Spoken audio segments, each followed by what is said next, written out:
तो कहानी की शुरुआत होती है और हमें नॉर्मन और उसकी वाइफ लूसी को दिखाया जाता है।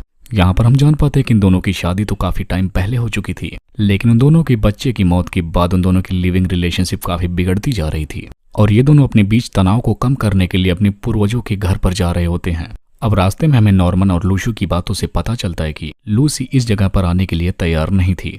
अब इसके बाद हम देखते हैं कि रास्ते में ये लोग एक रेस्टोरेंट पर रुकते हैं। तब यहाँ पर पॉल नाम का एक आदमी नॉर्मन से कहता है कि चलो अंदर आकर कुछ खा लो, क्योंकि मुझे कुछ ज्यादा ही भूख लगी है। लेकिन यहाँ पर लूसी और इजाबेल दोनों अंदर जाने से मना कर देते हैं। अब यहाँ पर हम देखते हैं कि नॉर्मन जैसे ही उस रेस्टोरेंट के अंदर जाता है तो जैसे उस रेस्टोरेंट में एकदम से खामोशी छा जाती है, क्योंकि नॉर्मन लंदन से वहां पर आया था और उसको अच्छे से स्पेनिश नहीं आ रही थी, जिसकी वजह से वहां पर बैठे लोग उसका मजाक बना रहे थे। लेकिन तभी उस रेस्टोरेंट पर पोल आ जाता है और वो उन लोगों से कहता है कि तुम्हें टूरिस्ट लोगों पर ऐसे हंसना नहीं चाहिए। तब यहाँ पर वो आदमी पोल को बताता है कि तुम जिस घर में जाना चाहते हो उस घर का जाने का रास्ता थोड़ा खराब है, तो इसलिए तुम्हें थोड़ा घूम कर जाना होगा।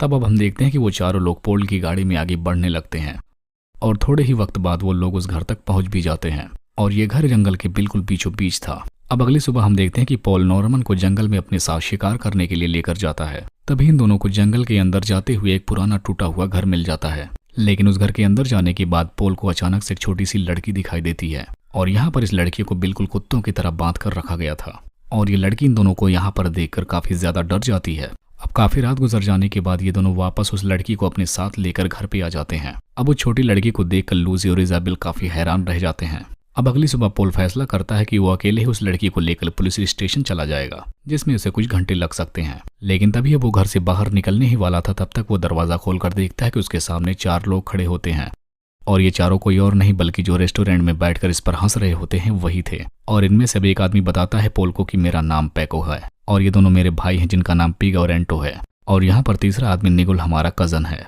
जिसके बाद अब पैगो पॉल से कहता है कि विलेज से एक छोटी सी लड़की गायब हो गई है, जिसको हम लोग ढूंढते हुए यहाँ तक आ गए हैं। लेकिन यहाँ पर पॉल झूठ बोल देता है कि मैंने तो यहाँ पर किसी भी छोटी लड़की को नहीं देखा, लेकिन अगर तुम चाहो तो मैं तुम्हारे साथ उसे ढूंढने के लिए चल सकता हूँ। अब घर के अंदर आने के बाद पॉल नॉर्मन और लूसी को समझाता है कि वो लोग एक छोटी सी लड़की को ढूंढ रहे हैं, लेकिन मुझे नहीं लगता कि हमें इस लड़की के बारे में उन्हें कुछ बताना चाहिए, क्योंकि मैं इन लोगों को लेकर यहाँ से कहीं दूर जा रहा हूँ।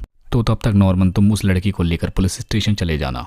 अब रास्ते में पॉल के पूछने पर पैको बताता है कि वो लड़की हमारी बहन की तरह है। अब थोड़ी दूर आगे जाने के बाद ये चारों लोग अलग होकर उस लड़की को ढूंढने के लिए निकल पड़ते हैं। इधर घर पर हम देखते हैं कि थोड़ी देर बाद जैसे ही इजाबेल नींद से जागती है तब नॉर्मन उसे झूठ बोलने लगता है कि पॉल मदद मांगने के लिए बाहर गया हुआ है। अब थोड़े टाइम बाद हम देखते हैं कि पिग और एंटोनियो वापस इजाबेल और लूसी के पास आ जाते हैं। तब यहाँ पर हम देखते हैं कि पिग अब लूसी के साथ बदतमीजी करने लगता है और हम देखते हैं कि इसके दौरान नॉर्मन घर के बाहर होता है जो कि पॉल को ढूंढ रहा होता है। जिसके बाद अब पिग लूसी के साथ जबरदस्ती करने की कोशिश कर रहा था। अब यहाँ पर इन लोगों से डरते हुए इजाबेल बता देती है कि वो छोटी लड़की इस घर के ऊपर है, लेकिन तब तक नॉर्मन भी घर पे वापस आ जाता है और यहाँ पर लूसी की ऐसी हालत देखकर वो पिग को यहीं पर शूट कर देता है, जिससे डरकर एंटोनियो वहां से भाग निकलता है। उधर हम देखते हैं कि पैगो और मिकुल पॉल को बेहोश कर देते हैं और उसे बंद पड़े घर के पास लेकर चले जाते हैं और उसके होश में आने के बाद उसको समझाते हैं कि उस लड़की के मिलने के बाद हम लोग यहाँ पर वापस आएंगे और मेरा यकीन मानो कि हम उस लड़की को किसी भी तरह का कोई नुकसान नहीं पहुंचाएंगे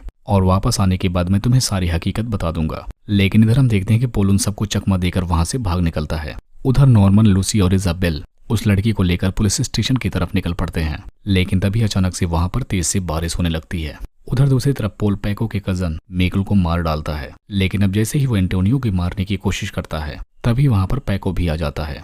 अब एंटोनियो को जैसे ही पैको से पता चलता है कि उन लोगों ने पिग को मार डाला है तो यहाँ पर पैको पॉल को शूट कर देता है। अब दूसरी तरफ हम देखते हैं कि नॉर्मन और बाकी लोग उस दूसरे विलेज में आ जाते हैं, लेकिन उस गांव में कोई भी टेलीफोन नहीं था। लेकिन काफी ज्यादा बारिश हो रही होने के कारण वो एक लड़की उनको अपने घर के अंदर आने देती है।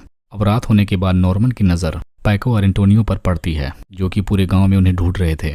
अब यहाँ पर इजाबेल और नॉर्मन नोटिस करते हैं कि पॉल उनके साथ नहीं था, जिससे यहाँ पर ये लोग समझ जाते हैं कि पॉल अब इस दुनिया में नहीं रहा और ऐसा देखकर अब इजाबेल रोने लगती है।